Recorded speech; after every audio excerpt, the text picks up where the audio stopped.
안녕하세요, 친구들. 자, 친구들과 함께 공부하는 천지의 쌤입니다.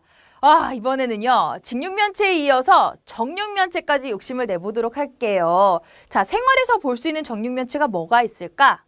우리 게임할 때 많이 하는 거 뭐 있어요? 바로 주사위. 그렇죠. 주사위가요, 바로 정육면체입니다. 자, 그렇다면 정육면체는 이름 속에 어떤 뜻을 가지고 있고, 직육면체랑은 또 어떤 관계가 있는지 한번 같이 만나볼까요? 자, 정육면체 한번 살펴보겠습니다. 예상해보자. 보지마. 자, 직육면체는 직사각형 6개의 면으로 이루어진 입체 도형입니다. 정육면체에 있는 이 정이라고 하는 아이가 뭘까요? 바로 정사각형. 자, 정사각형 모양의 면 6개로 이루어져 있는 도형입니다. 자, 그래서 이렇게 보면은 뭔가 직사각형보다는 좀 안정감 있고, 선생님 개인적인 생각에는 안정감 있고 뭔가 이렇게 모양이 예쁘하지 않나요? 그죠? 예뻐요. 자, 이렇게 생긴 아이를 정육면체라고 하는데요. 정육면체는 정사각형 모양으로 이루어져 있기 때문에 모든 면이 다 어때요? 똑같아요. 그쵸? 모든 면의 모양과 크기가 전부 다 같습니다. 자, 이러한 정육면체가요, 뭘로 이루어져 있어요?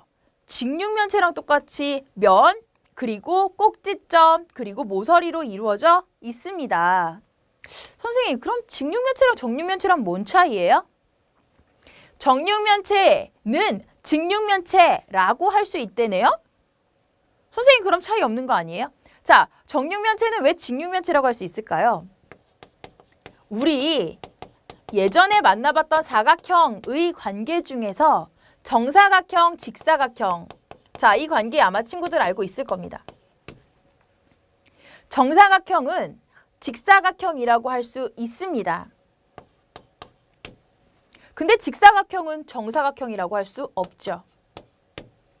그쵸?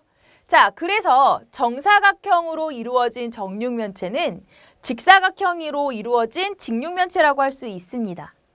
그런데 반대로 직사각형으로 이루어진 직육면체는 정사각형으로 이루어진 정육면체라고 할 수 없는 거죠. 그러면 선생님, 저 좀 가물가물해요. 정사각형이 왜 직사각형이라고 해도 되는지, 그런데 직사각형은 왜 불쌍하게 정사각형이라고 하면 안 되는지, 나는 그게 정말 궁금해요 하는 친구들이 있을 수도 있어서 이 친절한 선생님이 뭘 가르쳐 줄 거냐면, 자, 이 사각형의 관계에 대해서 좀 친구들한테 소개를 해주고 싶어요. 사각형 식구들에 대해서 선생님이 얘기를 해줄게요. 자, 사각형 4개의 선분으로 둘러싸여 있는 도형입니다. 얘네들이요, 엄마는 좀 못생겼어요. 이거는 뭐 딱히 이름을 붙이기 힘든 그런 엄마야. 자, 선생님이 이런 식으로 약간 비스듬하게 막 엄마를 그려요. 이게 왜 엄마예요? 그냥 엄마예요. 자, 이건 사각형이에요. 이 엄마가 첫째 아들을 낳았거든요. 근데 그 첫째 아들은요, 한 쌍의 마주보는 변이 평행해요. 이렇게 한 쌍의 마주보는 변이 평행해요. 이렇게요. 얘네들이 평행해요. 얘네들이. 이렇게 평행한, 한 쌍만 평행한 애들을 우리는 뭐라 그래? 사다리꼴이라고 합니다. 첫째 아들의 이름이 바로 사다리꼴이에요. 사다리꼴이 첫째인데요, 둘째를 또 낳습니다. 둘째는요, 사다리꼴보다 조금 더 욕심이 많아요. 나는 마주보는 거 2쌍 다 평행하고 싶어 해서요, 평행사변형이 등장합니다. 자, 평행사변형이 바로 둘째 아들이에요. 요렇게 또 평행하고요. 그 다음에 얘네 둘이 평행해요. 이걸 뭐라 그래? 우리는 평행사변형이라고 이야기합니다. 선생님 간단하게 평사라고 쓸게요. 평행사변형. 자, 그런데 평행사변형의 특징을 가지고 있는 셋째들이 나왔어요. 뭐라고요? 셋째들이 나왔대요. 응? 이란성 쌍둥이입니다. 자, 셋째 아들들은요, 이란성 쌍둥이라서요, 평행사변형의 성질을 가지고 있어요. 그러니까 형의 성질은 다 가지고 있는데 또 욕심이 많아. 또 다른 성질이 뭐가 있냐면, 한 녀석은 2쌍의 마주보는 변이 평행하기도 한데요. 아니, 각이 4개가 모두 또 직각이야. 직사각형입니다. 직사각형. 그 다음에 또 다른 한 녀석은 어떤 성질을 가지고 있냐면 맞아요. 자, 둘째 형아 평행사변형의 성질을 다 가지고 있는데 내변의 길이가 또 같아. 내변의 길이가 같은 아이가 있어요. 얘를 우리가 뭐라 그래요? 마름모라고 얘기를 해요.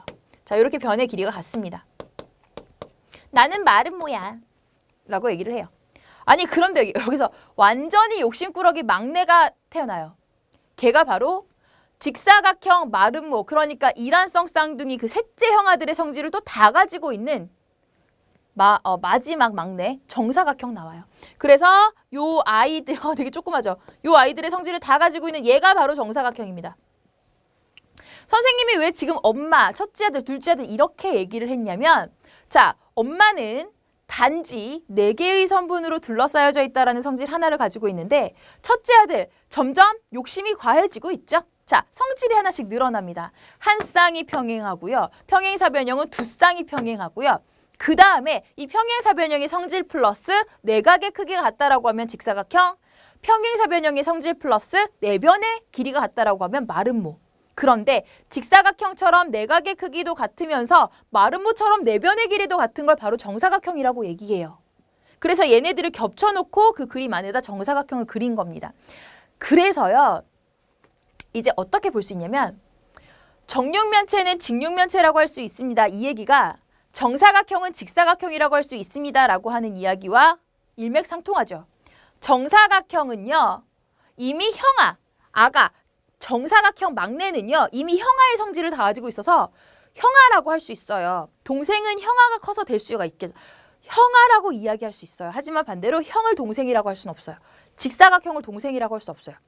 그러니까는 동생은 형이 될 수 있다라고 그렇게 생각을 하면 간단할 것 같아요. 그래서 이 모든 사각형들을 다 관계로 엮어서 얘기를 한다면 자, 마름모는 평행사변형이라고 이야기할 수 있다. 오케이. 하지만 평행사변형을 마름모라고 할 수는 없다.